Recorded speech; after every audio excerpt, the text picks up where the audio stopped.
मित्रों, कल हमने बताया था कि किस प्रकार से साधना में हम अपने आप को प्रवृत्त करें। इसके लिए सबसे पहले हमारी जो जिज्ञासा है, ये सारा जो एपिसोड है और ये सारी वार्ता है उन्हीं लोगों के लिए है जो जिज्ञासु हैं। जिज्ञासु आदमी को ही ज्ञान प्राप्त होता है और जिसके प्रति हम गुरु भाव रखते हैं उसके प्रति हमारी अटूट निष्ठा होनी चाहिए, उसके प्रति अटूट श्रद्धा होनी चाहिए, तब जाकर उससे हम ज्ञान प्राप्त करते हैं। श्रद्धावान लभते ज्ञानम।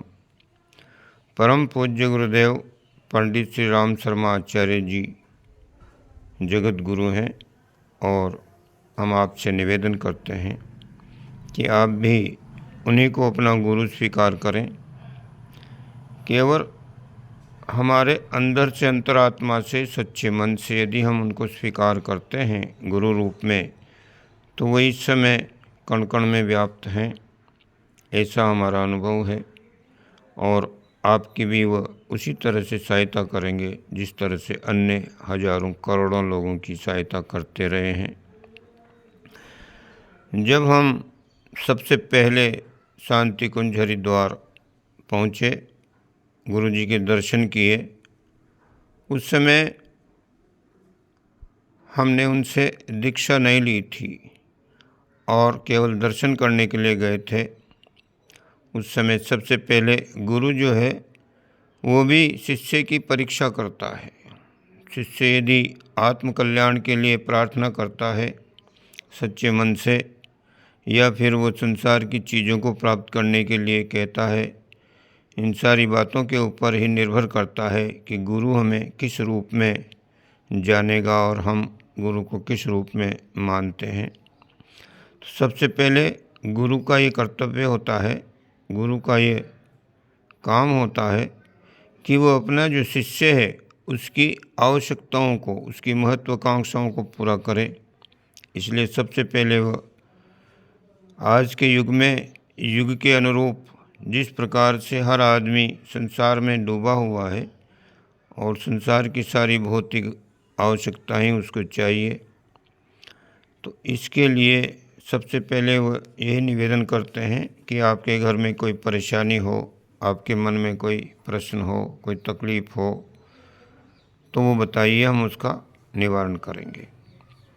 यदि कोई जिज्ञासु है जो आत्मकल्याण का ही जिज्ञासु है, तो वो केवल एक ही बात कहेगा कि गुरुदेव, ये संसार सागर है और इसमें तो सारी जो परेशानियां हैं, उलझने हैं, उनको तो आप अपनी तरफ से, अपनी तरह से ठीक कीजिए, लेकिन मेरा तो एक ही भाव है, एक ही निवेदन है कि मैं अपनी आत्मा का कल्याण करना चाहता हूँ और उसके लिए आप समर्थ हैं, मैं आपकी शरण में आया हूँ। इस भाव से यदि कोई शिष्य गुरु से निवेदन करता है तो गुरु को बड़ी प्रसन्नता होती है, क्योंकि संसार की जो चीज़ें हैं वो तो केवल मात्र जो है क्षणिक हैं। गुरु उनको कितने भी हमें दे दे, और देने में वो समर्थ भी होते हैं, देते भी हैं, लेकिन साथ साथ ये भी कहते हैं कि हम ये सारी चीज़ें आपको यहाँ का हम बादशाह बना सकते हैं, राजा बना सकते हैं, कुबेर की सारी संपदा हम दे सकते हैं, लेकिन उसके बावजूद भी तुम्हारा इससे कोई कल्याण होने वाला नहीं है।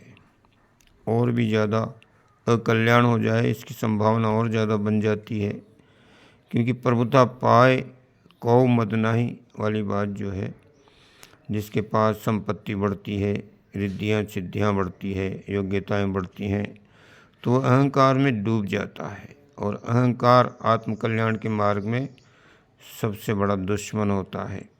इसलिए गुरु यही चाहते हैं कि कोई शिष्य सच्चे मन से संसार की चीज़ें न मांगता हुआ आत्मकल्याण की बात कहे तो गुरु को बड़ी प्रसन्नता होती है। इसलिए भाइयों, यहीं से हम शुरू करते हैं कि हम आत्मकल्याण के पथिक हैं।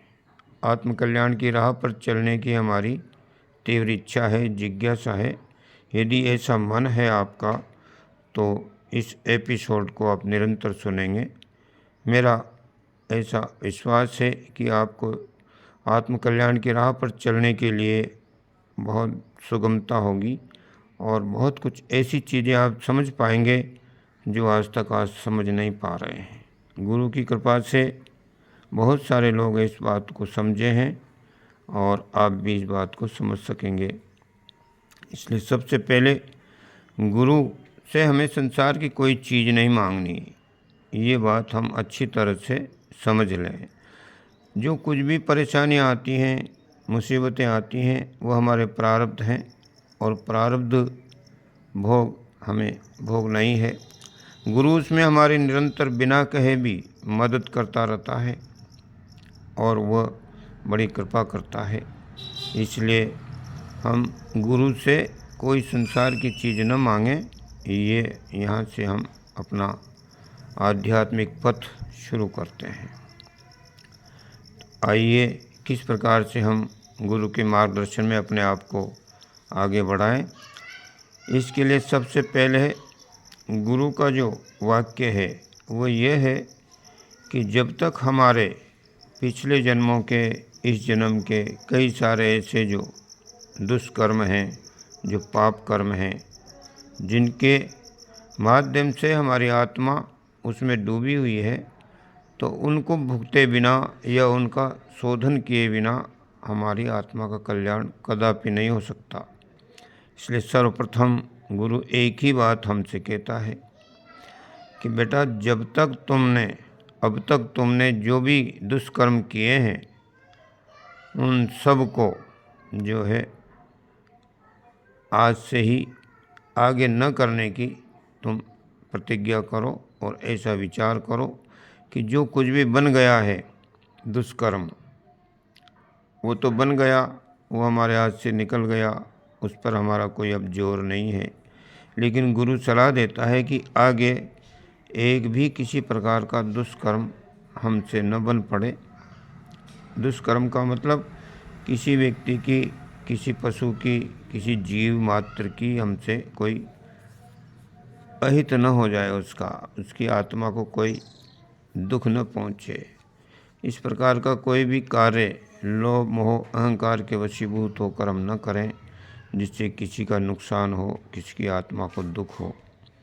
कोई ऐसा गलत काम न करें जो हमारे समाज के लिए अहितकर हो। तो इस बात को हम पूरी तरह से समझ ही लें कि हम ईमानदार हो जाएं। ईमानदार होने का अर्थ है कि हम बिना परिश्रम की कमाई को ग्रहण न करें। यहीं से जो है आध्यात्मिक यात्रा शुरू होती है। ईमानदार, समझदारी तो हमारी 4 सूत्र जो हैं उसमें समझदारी, ईमानदारी, जिम्मेदारी और बहादुरी परम पूज्य गुरुदेव ने बताया है। तो समझदार तो हम हो ही गए हैं क्योंकि हम इस मार्ग के पथिक हैं और इसीलिए इस वार्ता को हम सुन रहे हैं, समझ रहे हैं। समझदारी का मतलब यही है कि हम मनुष्य जीवन में जिस काम के लिए आए हैं यानी आत्म कल्याण के लिए, तो उसी के निमित्त हम अधिक से अधिक हमारा समय, संपदा और हमारा मन, तन, धन जो कुछ भी है इसमें हम लगाएं। ये समझदारी हम कर ही रहे हैं। अब इसको ईमानदारी से हम ग्रहण करें।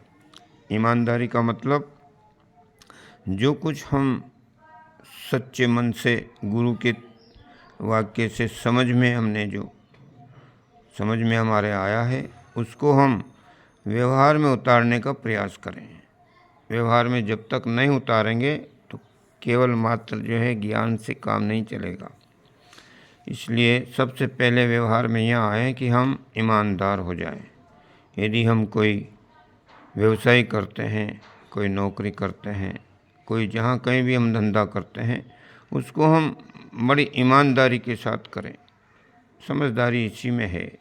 यहीं से इस समाज में भी हमारा आदर होगा, सत्कार होगा, हमारा व्यवसाय भी ठीक प्रकार से चलेगा और आध्यात्मिक जीवन की भी उन्नति हमारी होगी। इसलिए ईमानदार होना सबसे पहली शर्त है। मेहनत की कमाई ही खाएंगे, किसी प्रकार की रिश्वतखोरी नहीं करेंगे, कोई मिलावट नहीं करेंगे, कोई झूठ नहीं बोलेंगे। जो कुछ भी जिस जगह पर भी हम कार्यरत हैं वहाँ पर हम पूरी ईमानदारी के साथ अपना काम करेंगे। ये हम निश्चित रूप से प्रतिज्ञा कर ही लें। और यदि ऐसा हमने कर लिया तो ये पहली सीढ़ी हम पार कर गए। एक एक सीढ़ी चलते हुए आदमी अपनी मंजिल पर पहुंच जाता है और उसमें सुगमता भी होती है। बिना सीढ़ी के जो है छत पर पहुंचना बड़ा दुष्कर है। उसी तरह से हम पहली सीढ़ी यही है कि हम ईमानदारी का जीवन जिएं और मेहनत की कमाई खाएं। इसलिए यहीं से जो है ये हमारी आध्यात्मिक यात्रा शुरू होती है। अब उसके बाद फिर हम क्या करें? उसके बाद फिर गुरुदेव हमें एक मंत्र देते हैं। मंत्र दीक्षा में एक मंत्र दिया जाता है और वो मंत्र गायत्री मंत्र गुरुदेव देते हैं। और गायत्री मंत्र इसलिए देते हैं कि गायत्री मंत्र की इस समय बड़ी आवश्यकता है, क्योंकि मनुष्य का जो मन है, मनुष्य के जो विचार हैं इस समय जो है वो दूषित हो गए हैं और मनुष्य जैसा सोचता है और करता है वो वैसा ही बन जाता है। इसलिए गायत्री मंत्र हमें एक विचार देता है, हमारी बुद्धि को सद्बुद्धि में परिवर्तित करता है, हमारी बुद्धि को सद्बुद्धि बनाता है, हमारी प्रज्ञा को जागृत करता है। साथ ही साथ वह हमारी अंतरात्मा में परमात्मा की शक्ति को प्रतिष्ठित करता है। गायत्री मंत्र उसको हम जानते ही होंगे, यदि नहीं जानते हैं तो मैं एक बार उसको बोलकर बताता हूँ। ओम भूर्भुवः स्वः तत्सवितुर्वरेण्यं भर्गो देवस्य धीमहि धियो यो नः प्रचोदयात्। ये तो संस्कृत में है मंत्र। अब इसका जो हिंदी भावार्थ है वो भी आप सुन लीजिए। उस प्राण स्वरूप, दुखनाशक, सुख स्वरूप, श्रेष्ठ, तेजस्वी, पापनाशक देव स्वरूप परमात्मा को हम अंतरात्मा में धारण करें। वह परमात्मा हमारी बुद्धि को सन्मार्ग में प्रेरित करे। इस प्रकार से यहाँ पर परमात्मा का कोई नाम रूप नहीं है, उसके गुणों का यहाँ पर बखान किया गया है। और परमात्मा श्रेष्ठ, तेजस्वी, दुखनाशक, सुख स्वरूप, इस प्रकार का जो परमात्मा है उसको हम अपनी अंतरात्मा में धारण करेंगे तो हमारी आत्मा भी वैसे ही गुणों वाली बन जाएगी। और फिर उसका जो दूसरा भाग है मंत्र का, वह परमात्मा हमारी बुद्धि को सन्मार्ग में प्रेरित करे। बुद्धि से ही सब कुछ काम होते हैं। यदि हमारी बुद्धि श्रेष्ठ हुई, सात्विक हुई, सद्बुद्धि हुई तो हम अच्छे काम करेंगे, अच्छे निर्णय लेंगे। और यदि दुर्बुद्धि हुई तो निर्णय हमारे गलत होंगे। इसलिए गायत्री महामंत्र वर्तमान में जो है परम पूज्य गुरुदेव ने इसको सिद्ध किया है और वह गायत्री मंत्र के ही सिद्ध हैं। और गायत्री मंत्र की जो शक्ति से उन्होंने अपने आप को परमात्मा के समकक्ष बनाया है और उसी के माध्यम से वो चाहते हैं कि हमें भी उसी रास्ते पर वो आगे बढ़ाएं। इसलिए भाइयों, गायत्री मंत्र की जो उपासना है, इसी से हम अपने जीवन का कल्याण करेंगे। इसलिए आगे वीडियो लंबा ना हो, इसके लिए आज का वीडियो हम यहीं समाप्त करेंगे। और इसको आप निरंतर सुनते रहें, इसके लिए आप इसको सब्सक्राइब करें, नोटिफिकेशन आपको मिलते रहें, इसके लिए बेल आइकन दबाएं।